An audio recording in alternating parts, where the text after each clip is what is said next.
For the past few decades, scientists have been puzzled over the possibility that a powerful alien civilization could exist just outside the Milky Way. There are several indicators, such as the Kardashev scale, which could help us deduce how advanced these alien civilizations may be. Let's talk about some of the most significant pieces of evidence that point to the existence of powerful civilizations. Let's be honest, we've gone through our fair share of impediments on our planet. Wars, famines, floods, epidemics, environmental destruction, just to name a few. Fortunately, we also have a lot of propitious things going for us. The proliferation of electricity and the internet, expeditions to celestial bodies like the Moon and Mars, and the discovery of the Higgs boson at the Large Hadron Collider being just some of the examples. An interesting question is, how can we weigh all the uplifting scientific innovations and discoveries against all the other mayhem and chaos? We are dealing with an ever-increasing list of calamities coupled with a relentless quest for technological innovation. With such an antithetical coupling of ghastly disasters and crafty innovations, how can we possibly estimate our progress as a civilization?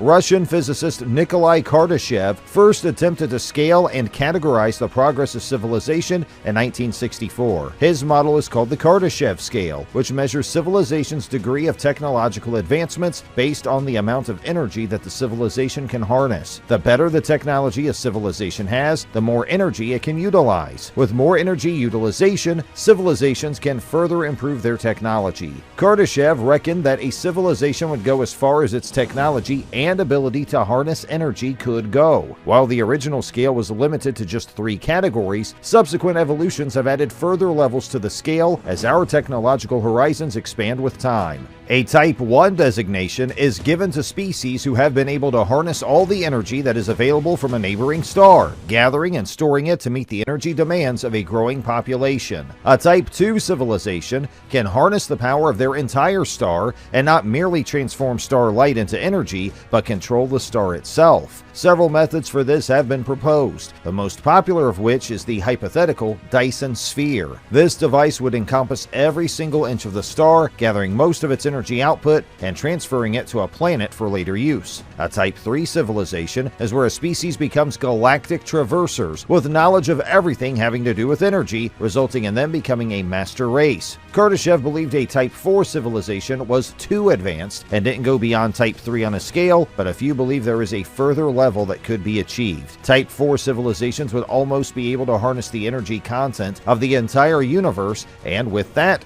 they could traverse the accelerating expansion of space.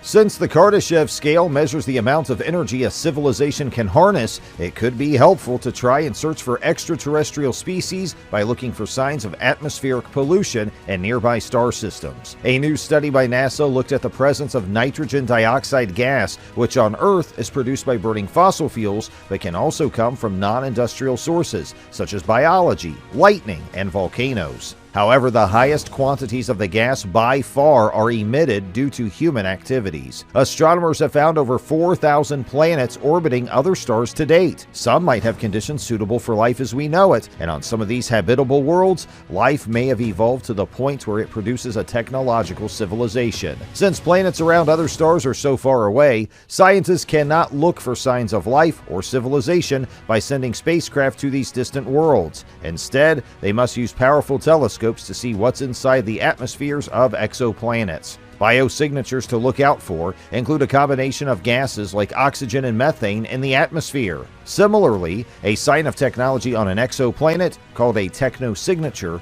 could be what's considered pollution here on Earth. It is the presence of a gas that's released as a byproduct of a widespread industrial process, such as nitrogen dioxide. In their study, the team at NASA used computer modeling to predict whether nitrogen dioxide pollution would produce a signal that is detectable by current and planned telescopes. Atmospheric nitrogen dioxide strongly absorbs some wavelengths of visible light, which can be detected by observing the light reflected from an exoplanet as it orbits its star. They found that for an Earth-like planet orbiting a Sun-like star, a civilization producing the same amount of NO2 as ours could be detected up to about 30 light-years away, with about 400 hours of observing time using a future large NASA telescope observing at visible wavelengths. They also discovered that stars that are cooler and far more common than our sun, such as K and M-type stars, will produce a stronger, more easily detected NO2 signal. This is because these kinds of stars produce less ultraviolet light that can break apart NO2. More abundant stars increase the chance that an extraterrestrial civilization might be found. Since NO2 is also produced naturally, scientists will have to carefully analyze an exoplanet to see if there is an excess that could be attributed to a technological society. While this research is still in its preliminary stages, further studies are planned which will use 3D models to compare how accurate their initial results are. The most popular method of harnessing the energy of a star for a Type 2 civilization is the hypothetical Dyson sphere. The tantalizing idea states that a super advanced alien civilization could build an enormous structure around its home star to collect a significant portion of the star's energy. A new possibility suggests that the Gaia mission by the European Space Agency, whose primary purpose is to create a 3D map of our Milky Way galaxy, may be instrumental in the search for Dyson spheres.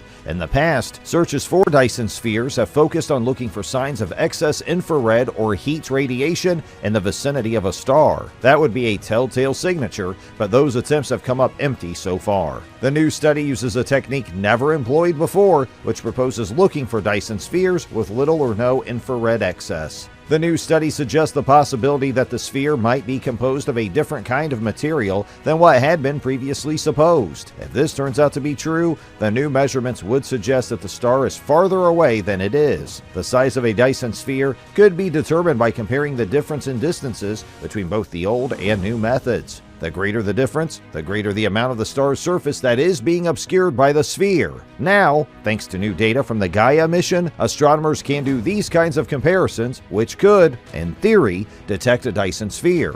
Using this new method, astronomers have already found several candidate Dyson sphere stars. The Gaia mission is currently charting a three-dimensional map of our galaxy, providing unprecedented positional and radial velocity measurements with the highest accuracy ever. The goal is to produce a census of about 1 billion stars in the Milky Way galaxy and throughout the local group of galaxies. As it happens, this data is very useful when searching for Dyson spheres. Using the difference in distances from the first data release of Gaia, scientists have compared that data to previously measured distances from the radial velocity experiment, which takes spectra of stars in the Milky Way. This resulted in an estimate of what percentage of each star could be blocked by Dyson sphere material. Upon further analysis, only 6 possible candidates were selected for the study. Those, in turn, were then narrowed down to only 2 after eliminating 4 candidates due to problems with the data itself. One of those, the star TYC 6111 1162-1,